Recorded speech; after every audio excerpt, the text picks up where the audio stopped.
It's the Farmer to Farmer podcast, episode 93, and this is your host, Chris Blanchard. John Middleton farms with his wife, Lidia, at Fazenda Boa Terra in Spring Green, Wisconsin. After years of working on other farms and starting on an incubator program in Minnesota, John and Lidia started a vegetable farm on the farmland at Frank Lloyd Wright's Taliesin estate in Spring Green. 3 years into their tenure at Taliesin, they're growing a little under 10 acres of vegetables and grossing about $10,000 per acre. John shares some of the details about getting started at Taliesin, where an architectural apprenticeship program was already in place when he and Lidia started the vegetable farm, an arrangement that has been rewarding but has also come with some challenges. We discuss Fazenda Boa Terra's strategy for investing in equipment and infrastructure, how they've grown their operation rapidly and what the future is expected to bring, and how they're dealing with a very full marketplace for local vegetables in southern Wisconsin. We also dig into John's weed control tools and techniques for both wide rows and solid seeded beds, their year-on, year-off cover crop rotation, and the challenges of becoming a boss after many years of working on other people's farms. Just a heads up here, there's a bit of language in this episode, not enough to call it explicit, and I didn't really think it was worth beeping out, but it's more than usual, so I thought I should mention it. Enjoy the show. The Farmer to Farmer podcast is sponsored by Vermont Compost Company, founded by organic crop growing professionals committed to meeting the need for high quality compost and compost-based living soil mixes for certified organic plant production. VermontCompost.com. And by BCS America. BCS two-wheel tractors are versatile, maneuverable in tight spaces, lightweight for less compaction, and easy to maintain and repair on the farm. Gear-driven and built to last for decades of dependable service. BCSAmerica.com. John Middleton, welcome to the Farmer to Farmer podcast. Hey, Chris. John, I'd like to start our conversation today by having you tell us about Fazenda Boa Terra, how you guys got started, how much you're farming now, where you're located, where you've been located, kind of all of those details to help us get a context as we go forward today. Yeah, well, I met Lidia, my wife, back in New York when I was an apprentice, and she was also an apprentice at a neighboring farm. And yeah, we ended up getting married there, actually. Kind of its own little saga, but we got a good opportunity out in Minnesota when we went out to Gardens of Eden, I believe, in 2010. I could do some management there. She could work, but one of the things we wanted to be able to do was get our own business started.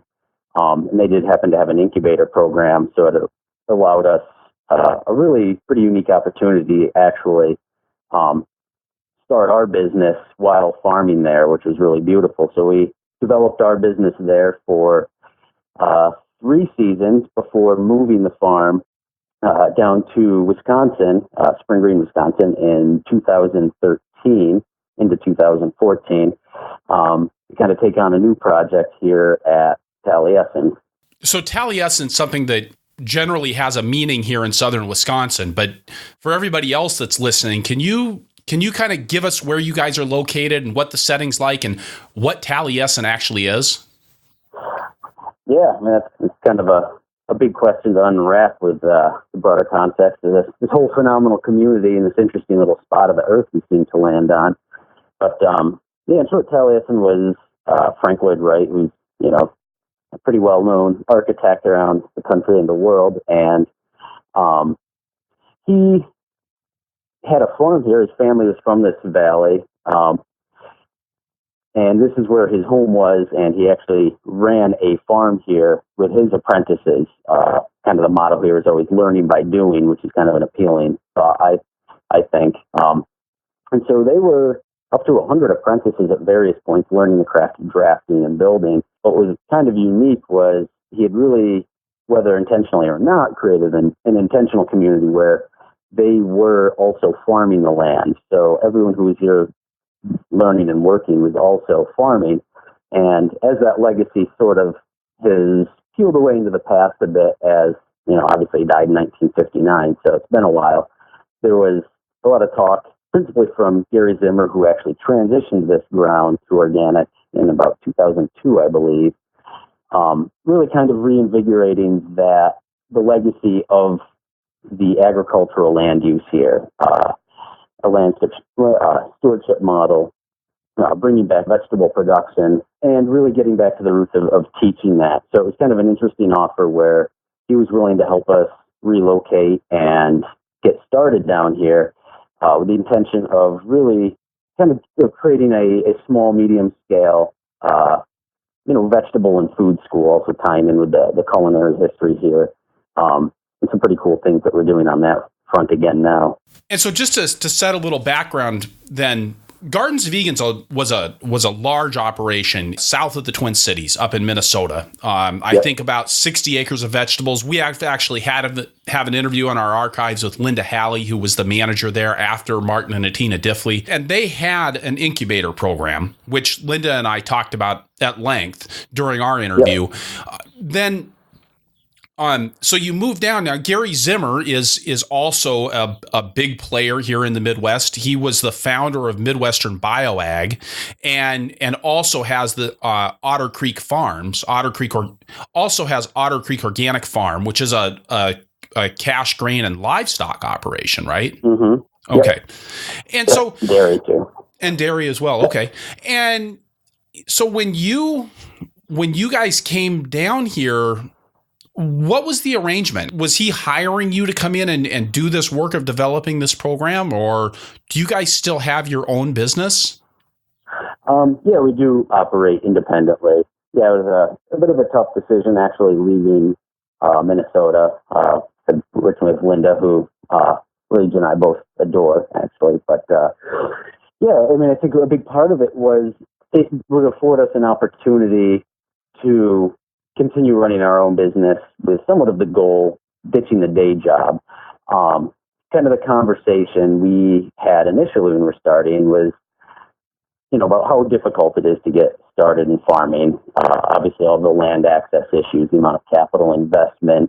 How do you actually build a business when you have to work off farm as much as you can be on the farm? So we were sort of bouncing the idea around with, what if you can do a lot of your investment up front with sort of a scale modeling goal and be able to just go full steam ahead into it. Yeah, so part of it was coming to get the vegetable operation started, and Gary was able to, help us secure financing, give us a little bit of money to get started as far as his personal income. I guess officially his vegetable consultant. And I think one of the things that was really appealing in that broader question about coming to Taliesin was, land access, land tenure. As much as we need the cash, I and Lidia are huge fans of bartering, and it was a really interesting opportunity to actually get access to land where we could farm, and rather than actually paying cash, what we're doing is donating produce back to the architectural school. They do a master's program in architecture that still does operate on this site. So it's kind of an interesting thing to actually think about, growing the food for, a college of sorts. But basically, in exchange for that, some of the counting time, if I'm sitting in on meetings, at Taliesin with, talking about what's happening with the landscape, coordinating with the natural landscape coordinator here, who's doing a lot of wildlife restoration, the development of, Taliesin Farms programming, which there's some things that we're going to be launching next year. In addition to the farm dinner series, we actually launched this season on the farm, which is really phenomenal. But basically just kind of contributing to those things, bringing the food back to the kitchens there, and sort of valuing that. And we do an accounting of it, but basically that is what pays for our land rent and housing, which to me I think is really phenomenal. Even when things get lean, like this year was a difficult year. We know that we're secure in our land access and our housing, and that's a pretty amazing thing. That we would think would be interesting to think about how to replicate that sort of model for other young farmers, or there may be some landowner that would like to be able to invest or see farming happen on their land, and considering how to, actually be able to generate a living wage and invest in a business early on, and kind of take a lot of those really painful growing pain years and sort of compress them or mitigate them to some extent. Well, I think taking that risk away as much as possible, especially when you're starting out, is so important. And 2016 here in the upper Midwest was real proof of that. With as tremendously wet as it's been this late summer and fall has been devastating to a lot of growers. So again, knowing that you've got that, at least that one piece of security, you got a roof over your head and you got land to farm on again next year. No, we're pretty lucky. So how many acres of vegetables are you guys actually growing there at Fazenda Boa Terra? Yeah, we have, I think under our management, right now is a little over 20 acres. And this year we came in just a little under 10. Our production plan would have probably had us a little bit over 10, but as you alluded to, some of that moisture in late summer, early fall kind of reduced that number a little bit as we couldn't get some seedings in and cancel a few transplantings and things. But about 10 acres, a little under 10 acres of vegetables this year, up from about 2.25 in 2014, which was our first year. And we kind of just landed here blind and didn't really know which way was up.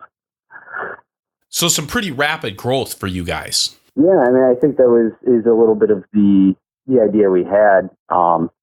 Really trying to work up to a little bit, mid-size production scale. I'd like to be doing, between 30 and 40 acres reasonably quickly. We continue to have a lot of conversations internally, Lidia and I, about scale and our crop mix and which ways we want it to go. But we kind of would like to be able to have, 40 acres or so. So we sort of began tooling up for that as we develop markets, and that it has some of its own complications as all of a sudden we do get into being more managers and having employees and things like that. So, yeah, we're learning. And you talk about developing markets. Spring Green is an hour west and a little bit north of Madison, Wisconsin, which is a place where there's a ton of market farmers already. How's that market development going? It is it's pretty saturated as far as CSA farms, and there are a lot of market growers at the farmers market. So we have seen, compared to how we were doing in the Twin Cities when we were at Gardens of Egan and getting started. Certainly, I think the CSA and farmers markets were a better area to look for a lot of growth for revenue. We're looking at our CSA model and really going to be doing quite a bit of tinkering with it and really being strategic about what kind of markets we go to and really linking the two with our CSA and the farmers markets is more of a singular unit and getting away from the boxes and things within the Madison market. But wholesale has been, really pretty good to grow into. We've been working quite a bit with our co-ops, Willie Street in Madison, also Viroqua out in Viroqua, of course, and some other distributors. And we see a lot of growth potential there, which also ties in with thinking about scaling up certain crops that we might be able to make more money at. With less labor, we can really get efficient on. So I think a lot of our growth is going to be more on the wholesale, developing more restaurant relationships. We really like working with a few chefs around here, particularly in Spring Green, have some really good support here as well. So that's kind of where I see more of our marketing effort going. So with that mix of markets, CSA, farmers market, wholesale, working with some distributors, how much are you guys grossing on your 10 acres of vegetables? Well, this year's going to be a little bit lower. We shoot for the most part, and I think we do a lot of lower value wholesale crops. So it's interesting. Total is usually looking for around 12,000 an acre gross. This year we won't hit that target principally because of our cauliflower, which it's a pretty big hit this year. So we'll come out a little bit lower. We're hoping by the end of the season that we can get up to about 10,000. So growing some lower value crops for wholesale, I mean, it's interesting to me because the shows that get a lot of attention on the Farmer to Farmer podcast tend to be the ones that are about folks grossing massive amounts of dollars on very few acres. And you're talking about kind of running a different model that way. Why have you chosen to go in that direction? That's a good question. We wonder that a little bit.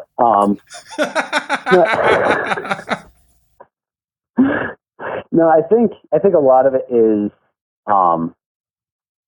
looking back, I think even a little bit of what we learned from a variety of farms we've worked at. I guess my formative education being probably back at Roxbury, sort of a larger, CSA farm. So I think when I started out, I was kind of the hog and everything's going to be CSA, and I was pretty staunch about that.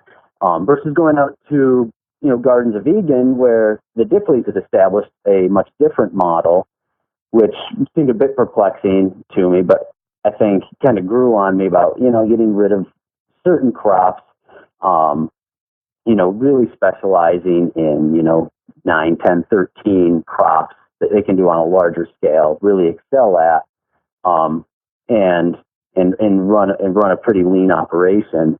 And then sort of, I guess, the juxtaposition of those two models, and then also, while starting there being really small and really going for more high value per acre, and seeing that becoming, a much more prevalent movement, within the farming community. And I think we've been kind of tinkering with ideas of how to blend, what that mix looks like, and at what scale we want to produce that. I think some of it is getting into that labor issue, thinking about, what we can do with, say, 40 acres, where most of that is going to be, wholesale crops that we can really harvest pretty quickly, mechanize as much as possible, versus the really, really labor-intensive crops that you'd have, your typical market farmer, CSA, all of the bunching things, baby greens, and really kind of looking not so much at what the gross is, but really how much we're spending to produce that crop. And I think that's sort of, the conversations we're having about that model and what that looks like. And I think it's still evolving a little bit. So with 10 acres of relatively extensive crops, how many employees do you and Lidia have besides yourselves working on the farm?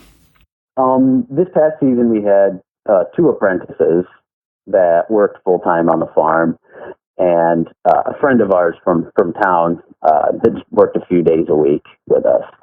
And how has that been for you, going from your position at Roxbury Farm, your kind of a management position there at Gardens of Egan, and then but still working for Linda and working with a group of other people there, to really being the farm manager, the farm boss, obviously with Lidia, but really being in charge of things at Fazenda Boa Terra? Yeah, I mean, I think there's definitely a learning curve, particularly with thinking about our apprentices, because this is something that we do really care about, and trying to teach and balancing, your expectations of them as an employee and a farm worker, and having the time to actually teach them, so that they're preparing for a future potentially in agriculture, versus just having cheap labor. So I think there's a little bit of tension there, is where, I always try to tell my apprentices, like, you're apprentices on the farm, and I'm still very much an apprentice mentor. Like, there's going to be some fits and starts here, and let's try to keep, communication open so we can keep each other in check here. Because while I'm trying to teach you, I'm also really learning a lot from you as well. So that's a pretty interesting dynamic with kind of going with an apprenticeship model early on. And I think there are a lot of a little bit of growing pains there that I think most farmers or any small business person really can identify with, when it's your craft and you've really sort of mastered certain things. Lidia and I, we can get most everything done without talking. We have a natural rhythm. She's the real boss. I mean, everything that's happening as far as, figuring out from availabilities to being in charge of the harvest and the post-harvest. I mean, that's really all Lidia. And she's pretty phenomenal at it. It's kind of mind-blowing, really. I can't even begin to keep up with her anymore. But it's been difficult for her also, where I think that we contain so much of it in our heads, and what doesn't have to actually be spelled out. Also, it's like, wow, you really do have to say things 3, 4, 5, 6 times. Like, it might take 10 times for something to sink in. And taking it for granted that with our experience, what seems obvious is not obvious to other people. And having lots of conversations with many of our friends in this community that are also, running small businesses, and they're running into a lot of the same issues. It's definitely not just a farming thing, but I think any entrepreneurial venture, things change a great deal when all of a sudden you're responsible for, managing an employee, teaching them the skills, and then also, holding their feet to the fire to maintain quality, which is really important to us, because what Lidia likes to let out of the shed is a very clean product. Some people say we're a little too meticulous sometimes. I don't think you can be meticulous enough, I guess. But I think as we continue to have employees and now in the off season, being able to really talk about what we think we did well, the areas that we need to improve a great deal are pretty obvious, I think. Just trying to move forward and keep improving. Eventually, obviously, as we scale up, we're going to need people that we can trust as managers, that we're going to have to really be able to rely on even more and more. So, it's going to be interesting. When you talk about things that you need to improve that you and Lidia are discussing as winter kind of gets underway, although you really wouldn't know it by the weather that winter was getting underway here in the Midwest right now. But what kinds of things specifically are you looking at improving relative to your employee situation? I think some of the basic things are just simply never taking anything for granted, or never assuming that things are obvious. And just really kind of over communicating, not necessarily with micromanaging, but realizing that you really do have to explain everything in detail. And then principally also keeping, following up with that, and making sure that when things aren't right, like you're just not letting it slide, or, if you see something going on that that you don't like, just making sure that you're communicating that, even though, no one likes to be in that position. You don't want to be the obnoxious boss always in someone's face, but it's also like, well, when we do it right, we don't have to talk about it anymore. Which I think is one of the biggest challenges with communicating with people, is we don't tend to talk about what's going right. And therefore, and then when you do talk about what's going wrong, you come off as an asshole and unappreciative. Yeah. Yeah, no, and I think that's always a big concern. I think Lidia's pretty reserved. She kind of is the type that prefers to seethe quietly in her head. Whereas I'm I don't like making waves in general. I think it's that's definitely something that we have to work on. And I think we did a lot better this year than we did, say, last year. We had our first apprentice. We were lucky she was actually really kind of a quick learner, so we didn't really have to communicate as much. Sometimes you find that, when you have to communicate more, then, it becomes a bigger issue. But, and you don't, I guess you don't want to be a jerk, but, it's also, they have to realize that, this is our livelihood. Like, we can't afford to screw around. This is, this determines whether we make it through the winter. This is not this isn't just fun for us. It is our life. And working to kind of improve your corrections and how you're dealing with that. Are there other things that you're going to be changing about how you manage your employees?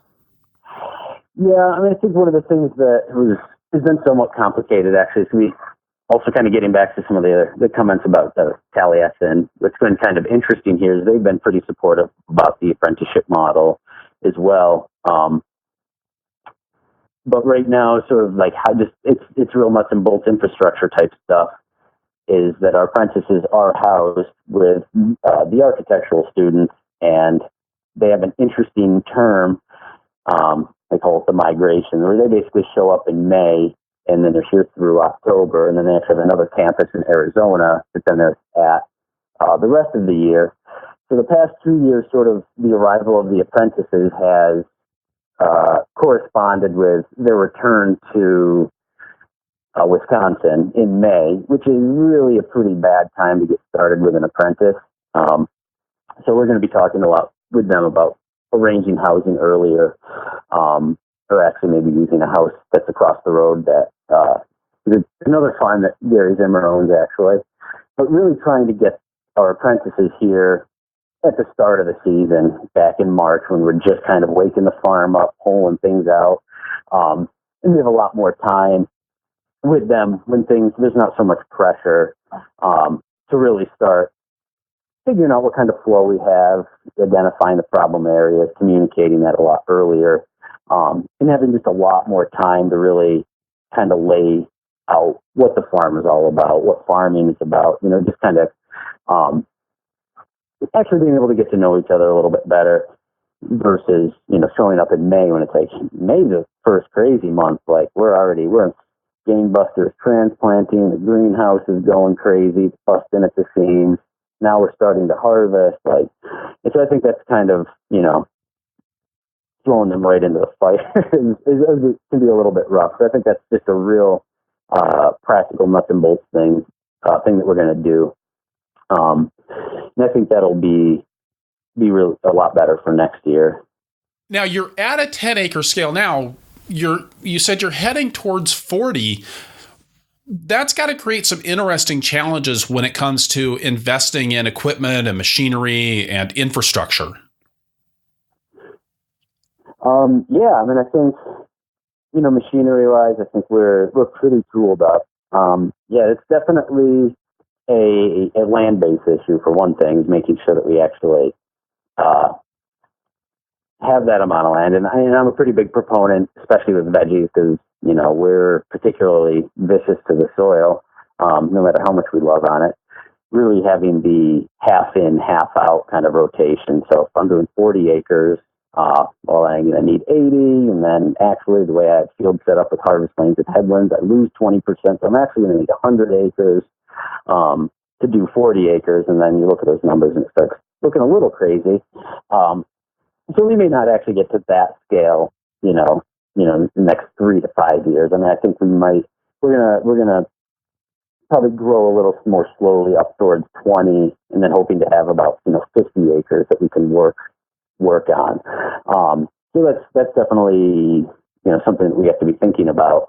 Definitely the infrastructure, I think, is the key there. Our first season here, our pack shed was occasionally, if it was really sunny, the market tent in the driveway kind of thing. Last year we upgraded to a carport with a gravel floor. That was pretty fancy. And then this year we actually did have a small pack shed up and running, which made a big difference, but we still, as we're growing, getting our cooling figured out, we're actually still using a little cooler that's at our house, which is kind of the base of operations of the greenhouses, but the pack shed is actually up the road. So we're trucking everything back and forth between the cooler and the pack shed, a mile up and down the road. So those kind of efficiencies have cost us big time. Then moving into next year, actually have the cooler up. We'll have it operating next year. So then having the pack shed facility be, one cohesive unit where we can move pallets in and out of will certainly make a big difference. I think last year, I can't even remember what I calculated for Lidia.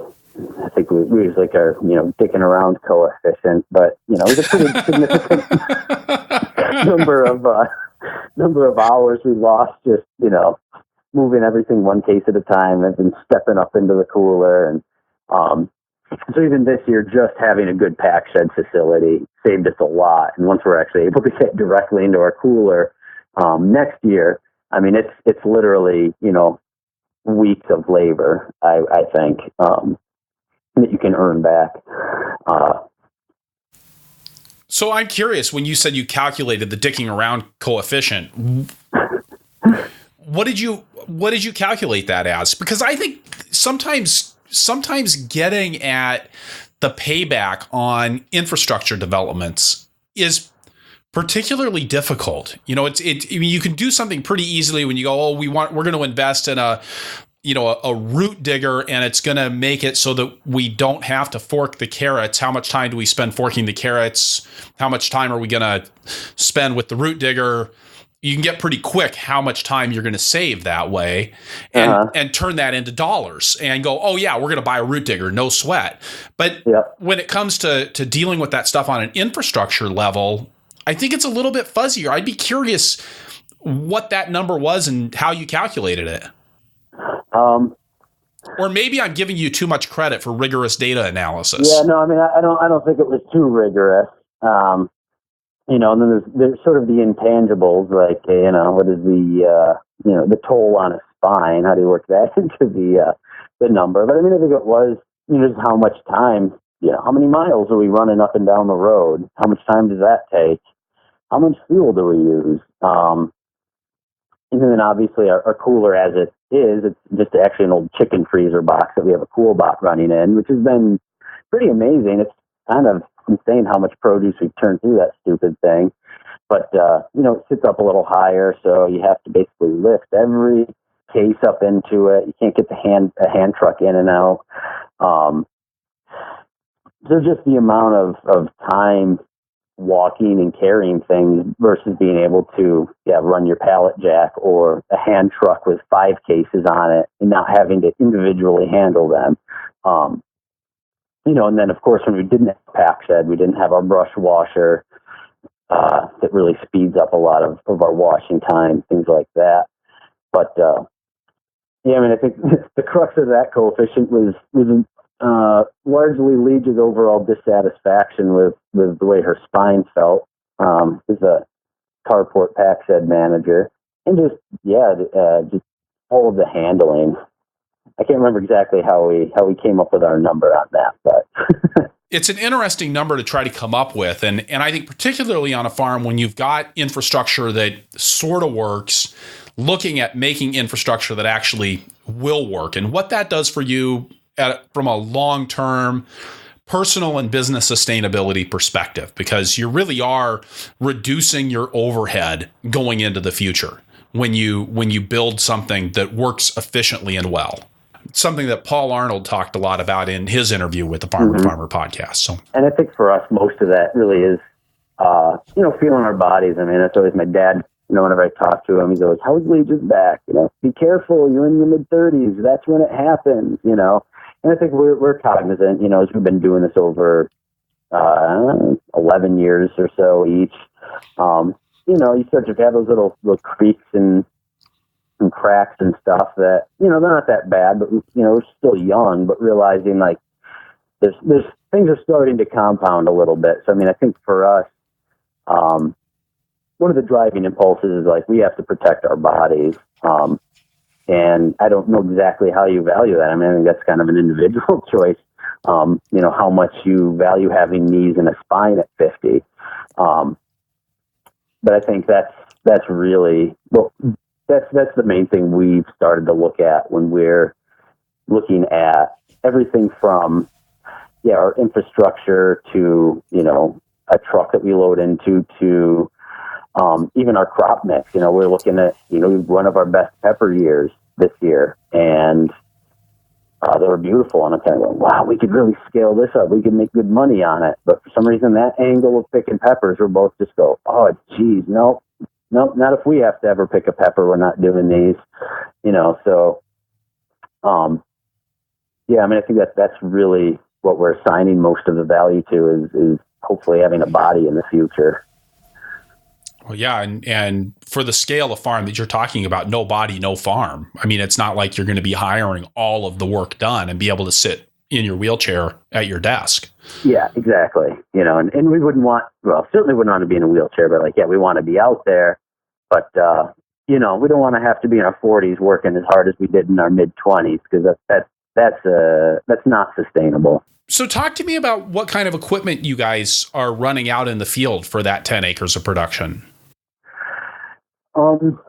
So I mean, I say, especially when I showed some off in our first or second year when we're still like around 5 acres or between 2 and 6 acres, we're probably one of the most overcapitalized farms you'll ever see from an equipment perspective. We may still be slightly overtooled up for even our 10 acres, but I mean, I think that was part of the idea of saying I don't want to have to keep replacing things every time we get that bump in the next 4 or 5 acres. So I think we really did kind of start tooling up with, that 40-acre model in mind. So we have a bit more specialization we could do, but I think, and I don't know if I can walk you through each piece of equipment or... I think just in general, so 10 acres heading to 40, how many tractors do you guys have? How big are they? Well, we have 4 tractors. One we don't actually use. Kind of picked it up cheap thinking I might be able to do something with it, and I don't like it, so I'm going to cart that off to auction. So I'm not really going to count that one. But, we basically are running 3 tractors this year. We had 2 last year, and we had 1 our first year. So, the first one I got was actually more of a 100-horse tractor with, creeper and a loader. Those are sort of the main things I was looking for. And that's been a real workhorse. It's not quite ideal for veggies. It's a little lower and has some fat tires and things, but it's still our principal workhorse for doing, all of our tillage and running the transplanter and the grain drill. And obviously having the bucket for moving around materials and unloading trucks of the pallets. And then we do have a 274, one of the little bit older case offset tractors that we use for basket weeding and running our seeder that we upgraded to this year, and a little Super C that I actually bought from Gardens of Vegan for doing all of our 2-row cultivation. That's basically our tractor setup. You mentioned that you're doing the year on, year off of vegetables. Can you tell me about that rotation and what kinds of equipment you're using to manage that cover crop rotation and the tillage that's involved with that? Yeah, it's interesting. We do a lot of cover crops. We tend to be pretty aggressive with them. We're still working really towards our half in, half out thing, actually. So we're not even quite there yet, which really simplifies things. But it's pretty typical equipment for the bigger tillage. We run a chisel plow. We got the disc, field cultivator, grain drill. All things you can get at auction pretty cheap. So long as you have the horsepower, you can scale it to whatever size tractor you have as well. But we run pretty aggressive rotations, even within a season. We are doing vegetables, whether it's an overwintered crop that we're going to work in for a spring or summer crop, or even sometimes two cover crop rotations after a spring cash crop, heading into winter. Right, and get into cover crops sometimes. My brain's just running wild. Maybe I like the green there. That's easy. I know just how that is with cover crops. I mean, there's something so appealing about them in it. And I think sometimes, we get into farming and we do vegetables, but man, growing cover crops, that feels like real farming, none of this market gardening stuff. I mean, this is like, you're out there you got a drill and there's dirt moving and things come up and it's a carpet of green and it's just, there's nothing more beautiful. Yeah, I feel like you tapped right into my brain there a little bit. I've often joked with Lidia, like, I wish I could do nothing but just grow and work in cover crops. Like, I could have a custom cover crop company. Maybe that would be a fun thing. And then maybe get a little jealous of the boys up in the combines with the small grains.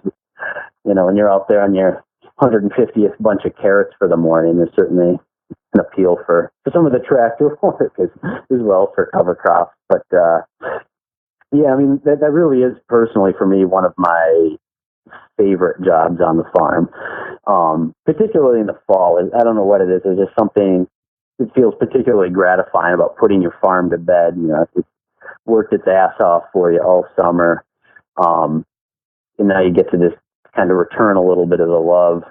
I'm going to get too Pollyannish there, but there's something particularly gratifying about it. And then I think as we've developed and we're coming up with more mixes that we use, or even tighter rotations, and a little bit of no-till things that we're playing with.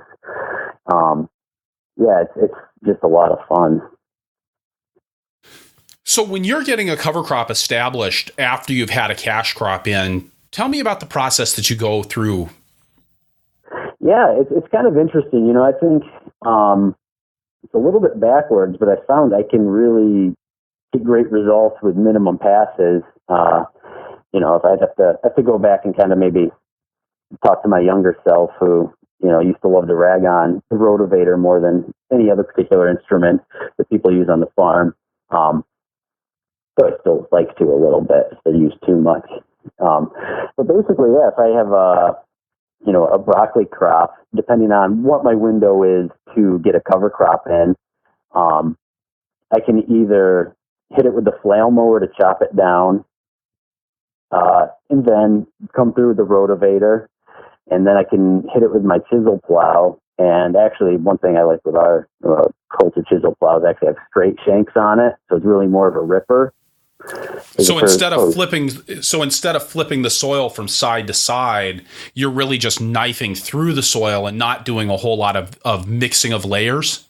Exactly. I try not to do that. I just like to open that root zone up and soften up some of the damage you do from driving equipment out all over the fields all summer.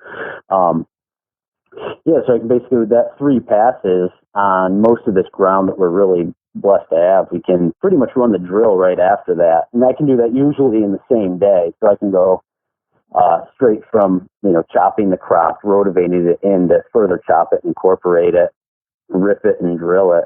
And I can usually do that same day. Obviously getting back to that scale and the equipment, one of the issues I do have sometimes this time of year is having enough ground to work to justify firing up the tractor. There's times I'm doing 6, 7, 8 operations in a day. So most of my tractor time is just bouncing up and down the road. If I'm doing 5 minutes with a machine here, running back, swapping it out, grabbing another machine to go out for 10 minutes. So sometimes I'm banking work a little bit just so I can actually have enough ground to justify going out and doing it. In which case, I can often just not even go through with the flail mower, but I will just rotovate it, let that dry down if I have a few days or a week, and then I can usually, then plow and drill and do it with just the 3 passes that way. Yeah, I do think it's one of the challenges with a farm at that 10-acre scale, and especially if you're running any kind of a diverse operation, is, like you said, it can be hard to make the jobs big enough to be efficient with them. With matching that up to the equipment that you need to get across the acres that you've got. So all of that switching around. So then when you're taking the cover crops back out again, so let's say, you've got a broccoli crop, you've planted a cover crop behind that. Maybe it's something like, what might you plant as an overwintering cover crop? You mentioned that you're working with some different blends. Well, it just depends. In the fall, there's also one of my favorites is the old fall smorgasbord, which is when I just take all of my seeds I want to get rid of and throw them in and, see what happens, and you get a nice 12 crop mix or something. But, the common one, say, with a spring broccoli would be, I would follow that same system I was talking about. But maybe we say with buckwheat, let that go for 6 weeks or a few weeks, and then I might actually just work that in. And if that is a long enough window, I'm going to say get that in, probably July or early July. That buckwheat should be pretty well established. Late July, early August, take it down basically with the similar system. Usually I would, in that case, flail mow it or hit it with the batwing mower, which actually I borrowed from a neighbor, which is pretty generous. It's a slight aside. And then, disc and drill. Usually I won't chisel it again if I've already chiseled it after I took the broccoli out. And then I might put in, a different summer mix. One I was toying with is a summer mix from Albert Lee that was a little heavy on buckwheat. So I kind of mixed up my own blend of Sudan grass, soybeans, millet, sun hemp, and a little bit of buckwheat in there. And then I can basically let that go until, it gets frosted out. And then what I did this year with that was chop that stubble down, and then just no-till drill rye and vetch into the stubble. And I just checked that, and actually that stuff is coming up pretty nice in there right now. So that's kind of one of the more fun things I'm playing with right now. And then when you're going to take that rye and vetch back out again and put another crop in behind it, what's your process for doing that? Yeah, I mean, I guess that also partly depends on the season. Some of my earliest ground I actually will generally leave open so I don't have to deal with the residue in the spring. But then most, I usually have 90% plus of our ground in a cover going into the spring. Obviously, a lot of that being rye and vetch or just vetch. It's going out in October and in November. And then what stage I take it down in. Obviously, when it's much smaller, it's pretty quick. I may rotivate it. I try not, I'm always really cautious for that early ground when everything's wet, that you can really set yourself up for trouble if you're not doing it right. But generally, I'll rotivate, and then if I have maybe disc or run the field cultivator, depending on how I'm feeling about it, and then I'll be able to just run the bed shaper through and get my planting beds ready. If it gets a little bit later into the season, depending on what I'm going for, larger vetch or,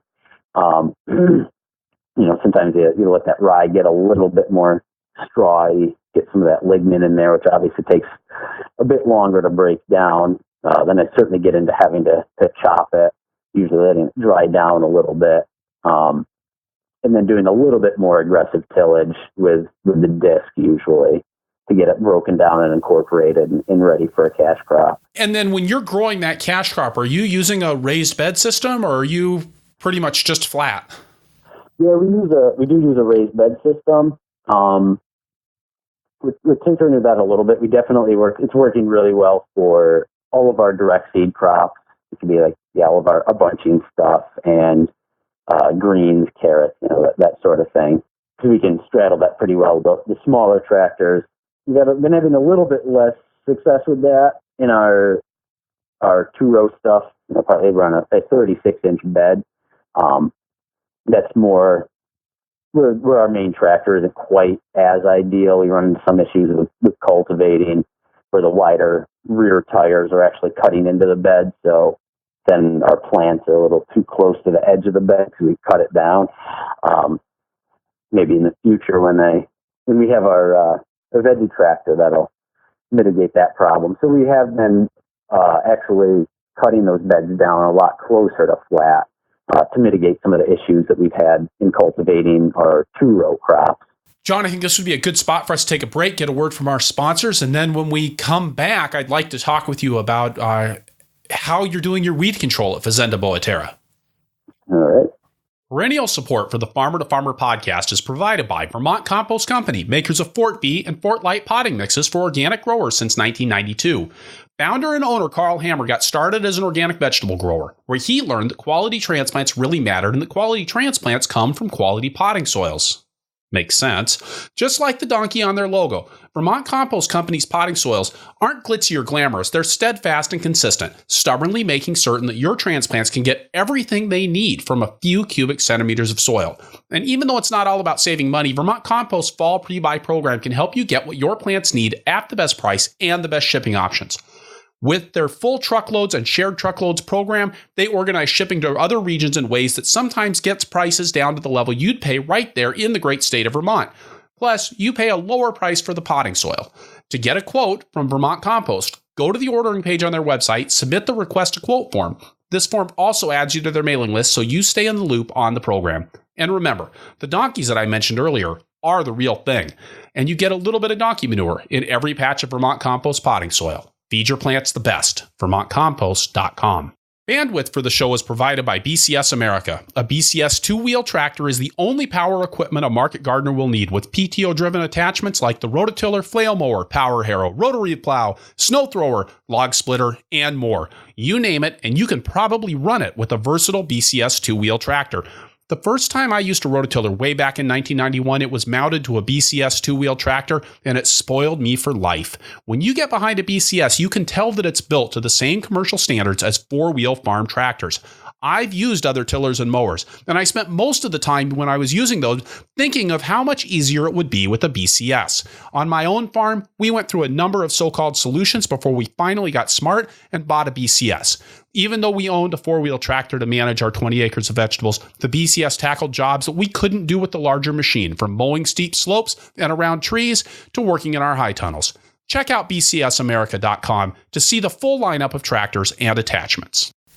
All right, and we're back with John Middleton from Fazenda Boa Terra in Spring Green, Wisconsin. John, I said we were going to talk about weed control because, your name actually came up as being a potential guest when I reached out to Claire Strader at the Fair Share and looking for people who were doing a good job with weed control. And she said you. And I know when you ask somebody if they do a good job of weed control, if they say no, that's usually a good indicator that they're actually doing a good job because they feel that tension between where they're at and where they'd like to be. But can we talk about how you're actually controlling weeds on your farm? Yeah, I mean, I think there's a few different ways we go at it. Particularly as we're just starting to tool up a little bit better for cultivating some of the finer multi-row crops, like 3 or 5 row, carrots and beets, radishes, that sort of thing, versus what we're doing in sweet corn or broccoli. We tend to be pretty obsessive about the weeds. Certain things, it's a lot easier, I think, in those 2-row crops. I mean, that's really, I think obviously, I'm going to tell you that they're the foundational things. It's about not letting things go to seed as much as possible will help mitigate the future issues.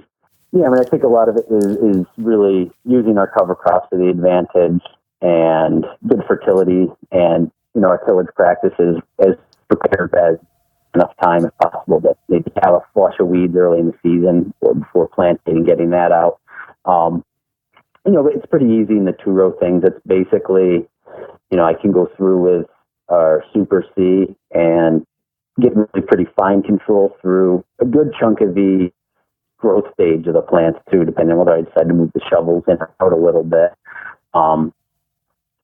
And then also our side dresser is kind of actually a peanut cultivator. It's just Lillistons with a ground drive fertilizer hopper. So then I can go through as sort of a final cultivation and hill up a little bit while I side dress. That Lilliston, since we're on the radio, that Lilliston is ground driven tines that rotate and actually move a lot of soil from side to side if you set it up right. Yeah, and I think one of the things I've always liked about it is they're so adjustable, whether how you can come in or out, twist it, to throw more in or pull away, or you can, bend them up towards the row. I mean, there's like 3 different directional adjustments you can make to really kind of move dirt any which way you want, as aggressively as you want. So that's a thing that I really like about them. 3-point cultivation is something I think a lot of people are intimidated by. I think, obviously if you're getting on hillsides, it does get to be pretty difficult or, where there's bends, but I think with practice and just kind of learning, the machine, it's very doable. Anyway, with the Lillistons, those spider gangs just do a phenomenal job of uprooting weeds, burying the things that are in row. And then also, as we're dropping in fertilizer, should we be side dressing at that time, we can drop that in and kind of bury it. So it's pretty efficient at that. And you can move pretty quick on a good straight row. That in-row weed control is so important, and I think with those widely spaced crops, really being able to take advantage of their height to hill them up is really important, because that's where you really end up saving the money, especially if you've got an extensive crop like kale or broccoli or cauliflower that you're working with. Yeah, I think that is really important. I think usually we can really minimize any hand weeding. When the timing works out right with that system, you almost never have to actually hoe a crop. Obviously in farming, the timing's not always perfect. or you don't always hit all those windows. So sometimes we do have to do hoeing, or sometimes we have to maybe go through, let's say burning through the field to get the big one. So we'll have one quick hand weeding where basically we'll just grab, every plant that's managed to pop up higher than the canopy of the cash crop and be able to just throw those out of the field. And then you can usually, 2 to 3 people, you can burn through an acre in, half an hour, just pulling the big ones out and cleaning things up. That makes everything easier. I know partly for me, maybe some of my obsession, particularly with corn, is just being an allergy sufferer with farming-induced asthma, where it's just, I just don't want that crap in my face when I'm working. If I have pigweed slapping me in the face when I'm picking corn, I'm going to leave the field sicker than hell. So I think to some degree, there is even a health or sustainability component there for me personally. And definitely a quality of life issue. We used to have ragweed in the beans, and that was one that could just drive me to distraction as a fellow allergy sufferer. Yeah, I think that's a big part of it. I remember at Roxbury, or other places, one year we lost the winter squash to the pigweed, and it's like I was banned from it. Some reason that stuff would just kill me. So trying to keep those out of the field is a quality of life thing. But it just makes the harvest a lot easier. Of course, you have better crops. There's less competition. So that just is good. What kind of tools are you using on your more closely spaced crop? As I've looked through pictures of your farm, John, I see that you've got some stuff on 4 rows. You've actually got some stuff seeded on solid beds. Yep. So on those 4-row crops, which are obviously planted more intensively than a 2-row crop, what are you doing for weed control there? Because the Lillistons aren't going to fit down that row. No, that wouldn't go so well. I've been tempted a few times to try it, but it's probably not very good. Yeah, we're still really trying to develop a lot of those systems. We do have a 5-row basket weeder, which, I probably got a little too cute trying to bring it in a little fine, so it didn't work quite as well as I would have liked this year. So we may kick that back to a 3 or a 4-row, or really look at a different setup, whether it's something with fingers or some really fine shovels, for those 5-row crops. A lot of that it's all about bed prep, I think, with those fine crops, and within the rotation, something like our plasticulture, which we're developing pretty good weed control there, but that's kind of a perennial weed disaster on most farms, I think. So within our rotations, no, we are never following our direct seed crops. You're putting them after a plasticulture field. So it's usually something that's either had out of production the year before that we've been able to work on with some stale seed bedding and cover cropping, or something like a summer brassica that we have really good weed control on. So we know that we're rolling into the next season with beds that are as clean as we can hope for anyway. And then in the spring or summer, when we're prepping them, really trying to have those beds set up, a good 2 weeks before we need to seed them. Obviously, sometimes, you end up still prepping them right before you need to plant them, because that's just the way farming goes. But ideally, we get a little more time so we can run a few stale seed beds and just very shallow tillage, maybe with the tiller. We're considering maybe something like a Williams toolbar with a rake that we could do some prep on. Actually, using the belly mount basket weeder seems to work really well. That 274 with the seeder behind it, so then we'll actually do, a day or so before planting, we'll hit it with the basket weeder, and then we'll actually run the basket weeder basically directly in front of our seeder, just to get that little final cleaning touch. And then it's really, we do still do a lot of hand weeding and onion hoeing, even with that 15-row green seeder. We can usually do a pretty good job, just really carefully and quickly kind of scratching out the lines in between to get anything that pops up in there. You said 15-row cedar. This is something that you're mounting on the back of the tractor, right? Yes. It's a little Sutton cedar, Sutton Junior. I pulled out of Oregon this past spring. Not quite the cedar of my dreams, but it's been a big improvement for us I think, compared to, the single row Jane seeder, not to knock that, that's actually, I think, a great seeder. But as we're just trying to scale up and wanting to be able to have more mechanical control, standardizing our rows is something we really wanted to be able to do. And that Sutton seeder gives you the flexibility to seed solid beds, but also to seed fewer rows. Yeah, so the way that one is set up, I think for us, one of the things we were looking at when we're thinking about upgrading our seeder was, frankly, the number of hoppers. When we have a really diverse mix. Usually, if we're out seeding, we're going to be putting, 4 to 10 different things in that day. So you're constantly changing seed out. And that made us a little weary of, like a 5-row, 5-hopper thing and having 5 hoppers to change out. All of a sudden you're doing 45 different seed change intervals in a day and wasting all your time. So the one I really wanted would have been a seed spider, but they want about $16,000 for that thing, which we love. That made that kind of a non-starter. But having a single hopper was really appealing. And then I think sort of the compromise is finding the Sutton, which it has 2 hoppers. And, maybe it seems like a little thing, but for us it makes a big difference when we're changing out so much seed. And then what's kind of cool with that is we just had a few custom plates so that then we can close down most of the rows.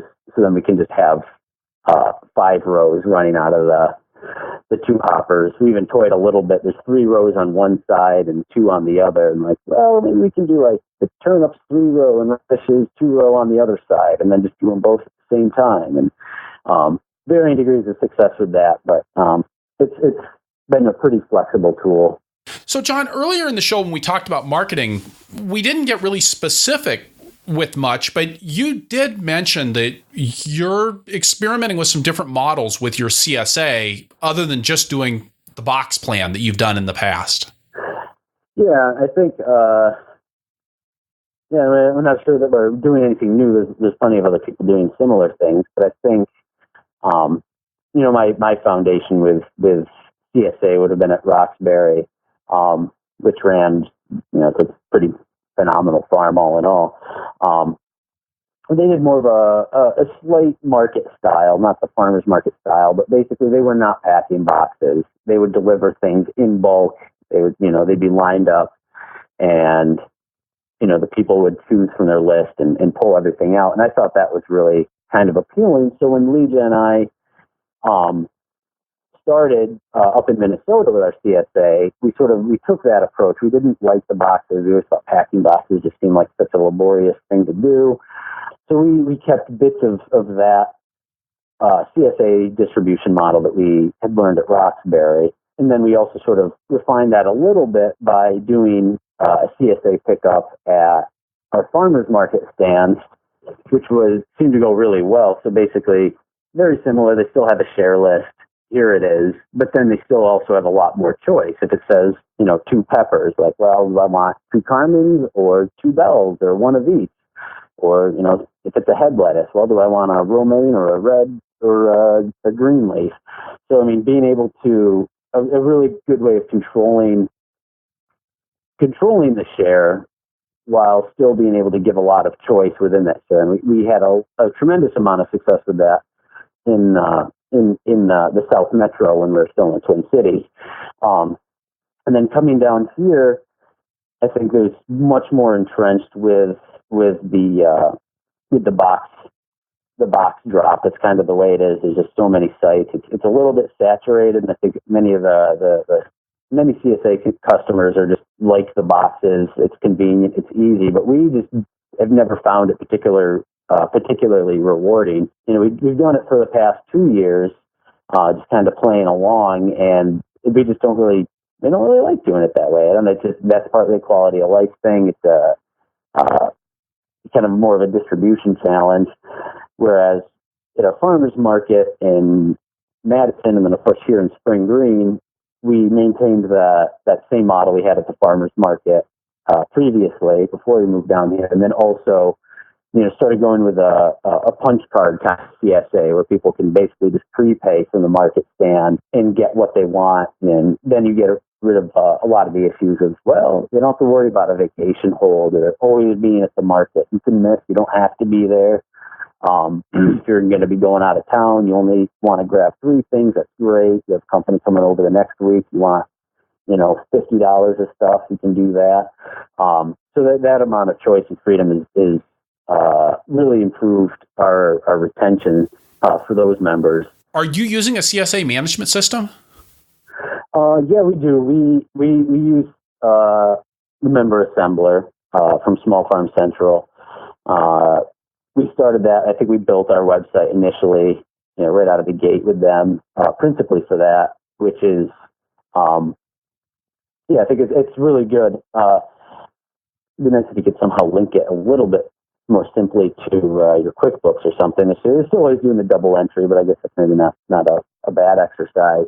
But as far as being able to track your members and communicate with members and take payments, I mean, it's really a pretty phenomenal tool. Even for a lot of our chefs, we actually have an online little wholesale store. So our smaller order, retail wholesale to restaurants and things that they can actually order directly off the website, which also is running through Small Farm Central, which is a pretty great service to us. Great. I like that idea of being able to do, especially those smaller orders, to have a way to automate those and really reduce your overhead for dealing with small wholesale accounts. Yeah, and I think our buyers there really like it too. They know twice a week I'm going to shoot them an email, just the updated link, and there it is. And if it's sold out, it just disappears, and the next guy doesn't get to see it there. But because they like better than sold out, they seem to get the feelings hurt a little bit, and they log on and 2/3 of it says sold out. But I think what's a bookkeeper cost? I mean, how much time do you spend organizing that on your own? So I think having that management software or capability within the website is really important for us. So you've got wholesale sales running in 2 different directions. You've got your farm's located between Viroqua, which you mentioned as being one major outlet for you guys, and Madison as another major outlet. Can you tell us about how you're doing your wholesale distribution? That definitely represents one of our challenges on this farm is distribution. It's a really expensive thing. I remember dropping at the Willie Street, I think the Middleton one, doesn't matter, one time, and having, John is one of the receivers saying, I don't like having to see the farmer do the delivery. And it's like, I can't afford a driver yet, so that's on us. So we did, that is an expense. We are delivering a lot. I mean, basically, we are going into Madison on Tuesdays and Fridays. We do our CSA drops on Tuesday and a Madison run, and then just a co-op run on Fridays, and then a Viroqua on Wednesday, and then we still have to get ready for farmers market on Saturday. So, I mean, it is a lot of driving and bouncing around. Luckily this year didn't really think about that and thinking about who employees are. I did have a friend who drove at least a day or two a week, so that I could be back on the farm rather than driving around. So, can be a little more helpful. Makes a big difference to have somebody doing that driving, although it is an interesting dynamic when you turn that over to somebody else. You're really turning over a huge part of your customer service face with those wholesale accounts, even though they maybe say they don't like to see the farmer. At the same time, when you're there, you're the one who's maintaining that relationship. Yeah, and I think that is, it's kind of a tough one, because actually I love doing deliveries. Just because of that, I just like to be driving around. It's kind of nice to relax for a minute, but it is really nice to actually be able to see your customers, wander through the store, kind of check out what your stuff looks like on the shelf, and kind of keep tabs on what it looks like, a few days after it's been put out from an earlier delivery. So there's a lot of value to being able to do that. But I mean, for the money I can pay someone, I can probably only drive a van so much better than just about anyone else off the street. But, my ability to be here farming, a little harder to replace. I mean, So that's been good to be able to relieve some of that. So, John, when we were talking before we started recording, you mentioned some work that you're doing with other farmers on a certified vegetable apprenticeship program. Can you tell us a little bit about that? Yeah, it's something that has really excited me. I was really happy to be part of that conversation this past winter, which was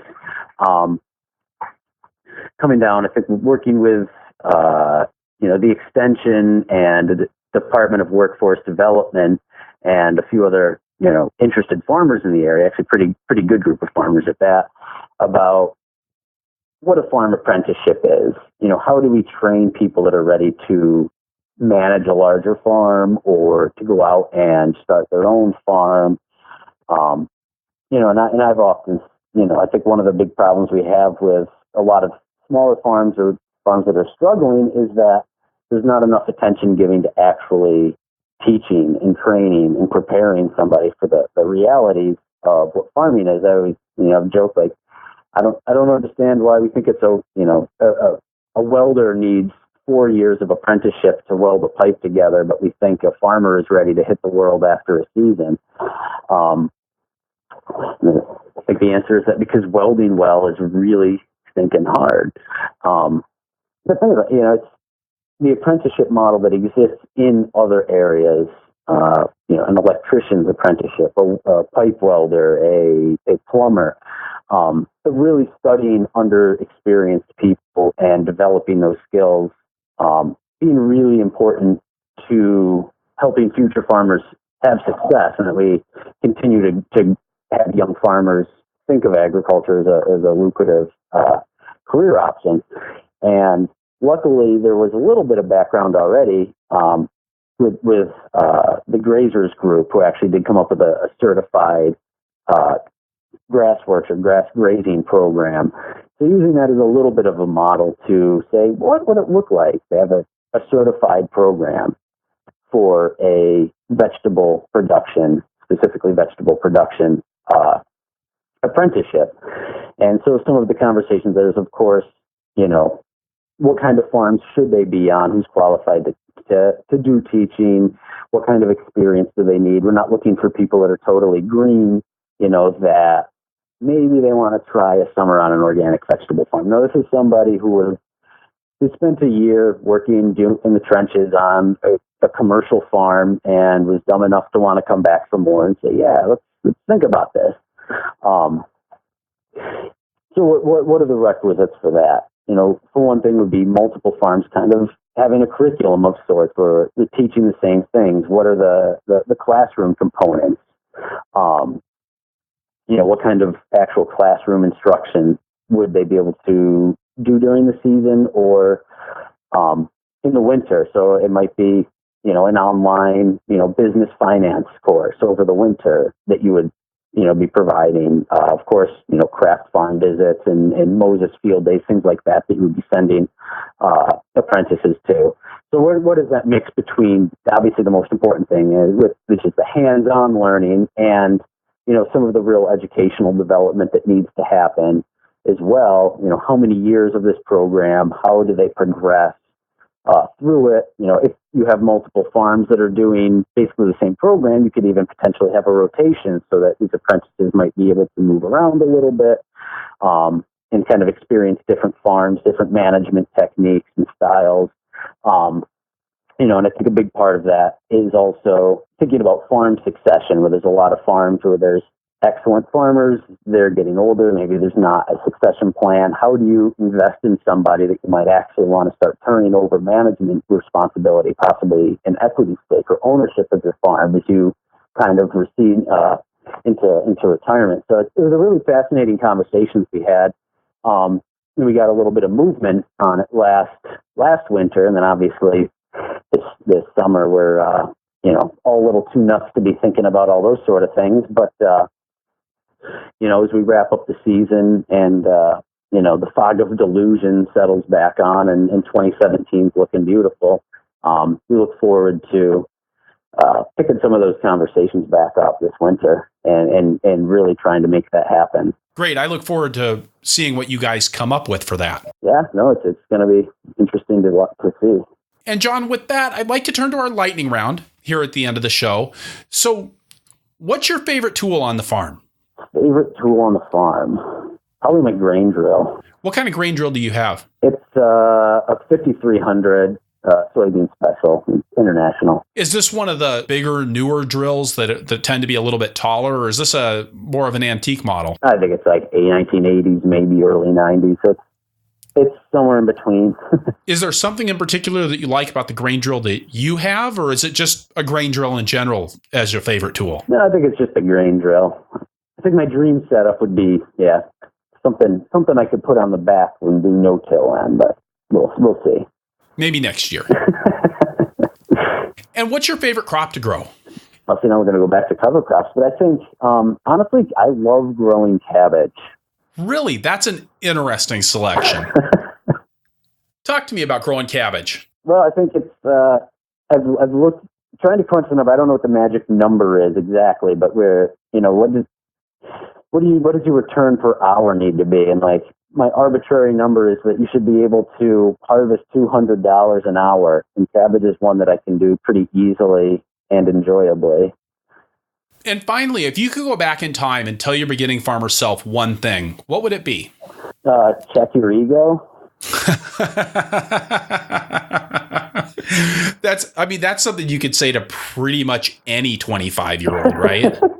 Yeah, no, I mean, I think it was, the formative years, where you grasp a truth and you think you've grasped the whole truth. And, sometimes you realize you're, mostly full of crap. And, I think that's the beauty of growing older is hindsight. Yeah, at least there's something good about it, right? Yeah. John, thanks so much for being on the Farmer to Farmer podcast today. Yeah, it was a pleasure. Thanks for having me. All right, so wrapping things up here, I'll say again that this is episode 93 of the Farmer to Farmer podcast, and then you can find the notes for this show at farmertofarmerpodcast.com by looking on the episodes page or just searching for Middleton. That's Middleton. You can support the show by going to farmertofarmerpodcast.com/donate. I want to make the best farming podcast in the world, and you can help. Whether you're supporting the show on a monthly basis through Patreon or showing us your love by leaving us a review on iTunes or Stitcher, your support matters. Thank you. A reminder that you can get the show notes for every Farmer to Farmer podcast in your inbox by signing up for my email newsletter at farmertofarmerpodcast.com.